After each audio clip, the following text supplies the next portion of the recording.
There'll always be an England, and England shall be free. If England means as much to you as England means to me. What a song that was. It rallied the ranks in the Second World War. The whole of the nation was motivated to fight for this land, to defend our beautiful island, our wet island. It's a very wet day in the Botanic Gardens in Southport in Lancashire, but it's England, and we love England. I mean, Queen Elizabeth I, she said, "I'm English and that's enough. England is enough for me," she said. "Mere England, that's all I need." And we love this island. We love our inheritance here. We love our culture. We love our people. The English people are such a jovial, such a friendly people. And one of the reasons we are is because of this weather, this incessant rain that we experience in the winter. The summer's coming to an end now. The bee has left the clover, and your English summer's done. And we're going into the winter now, the autumn and then the winter, which is a glorious season. I love the autumns in England. But we're anxious about the future, aren't we? And I've just seen this in the elections. There's been 2 elections recently, one in Canada and one in Germany. And basically, the people voted for the status quo. No matter what's happened in the recent past with this pandemic and with the demographic replacement that's coming through mass, uncontrolled immigration, people want the status quo. They want to keep things the way they are. And they're voting for the status quo. But it's an illusion. They're deluding themselves. The status quo is over. We're on a slippery slope now to dramatic change. It's accelerating. You can see it in our cities. You can see it in the cities of the world. Things are changing. And we can't simply pretend that by carrying on as with the way we are, we're going to survive in this situation. We've got to become more radical. We've got to face the threats that challenge us. Now, what is demographic replacement? Basically, the English inhabit a space like West Bradford or Luton or Birmingham, and then suddenly 20 years later, 30 years later, the English don't exist there. It's Kashmiris or Punjabis or Hindus. Where have the English gone? They've been replaced, displaced and replaced. And this has gone on through a process of gradualism. It wasn't done overnight.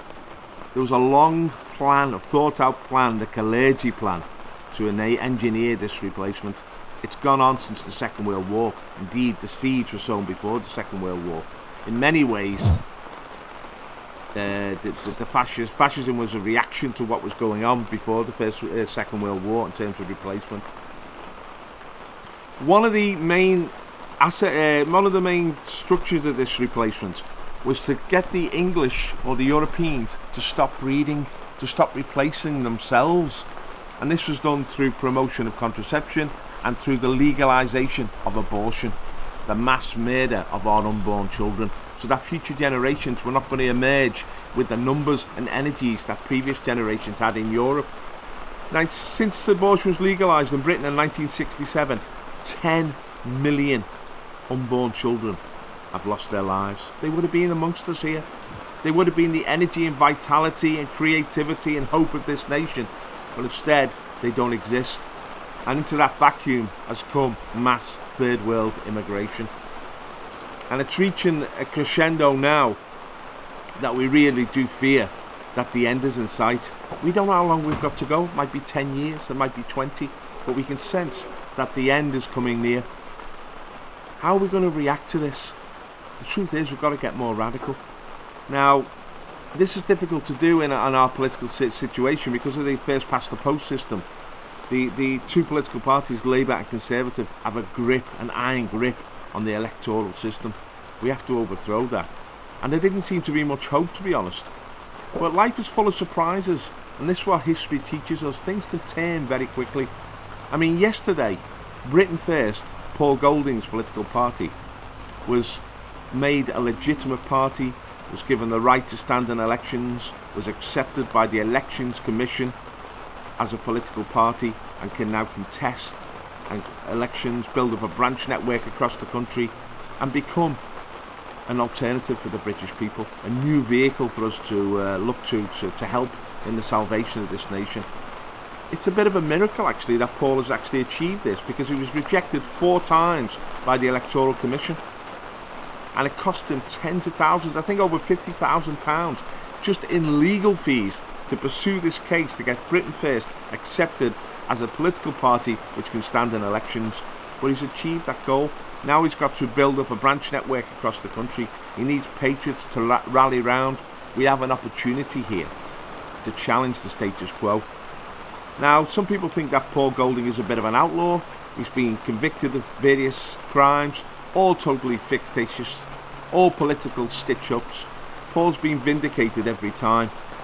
And he reminds me of King David in the Old Testament, who was pushed to the margin, was outlawed by the king in the Old Testament, King Saul, and was just left with a motley crew, a small band of followers. But he persevered, David. He believed in his people and in his God. And when it got really hairy in Israel and they faced an invasion by the Philistines, they turned to David. They said, look, you're a fighting man, you're a man of spirit. Lead us in this battle against the Philistines. And the man who was once an outlaw became the leader. And this can happen. This transformation in people's lives can happen very quickly if God is on your side. So I'd say to Paul Golding, trust in the Lord. He may use you mightily in the future, because we need these mighty men, these men of strength, these men of valour, to transform the situation and give us hope in the future. There are battles ahead, because this status quo cannot be sustained. The plate tectonics underneath have changed and moved. I've just been watching the BBC in a cafe here. It was like watching Pakistani television. It was alien. I don't watch TV because I know what's on it, but it was like, I think, where have the English gone? We've got to reassert ourselves. Now this pandemic is coming to an end. There's a fear of economic collapse now. There's a fear that our benefits might be stopped. Our social services might be stopped. There's a shortage of money. There's a crunch. There's a crisis coming ahead. A day of reckoning. And in that day of reckoning, you have to rise to the challenge. And this is an opportunity now to have a vehicle ready to take up that challenge. So even in the midst of the bleakness that is around us, there is hope. There is always a nugget of hope. And we have to go towards that hope. We have to enforce that hope and strengthen it and give us the chance to overcome, so that we really can maintain this green and pleasant land of England and give it a future for ourselves and for our generations to come. Because England is something worth fighting for. Thank you.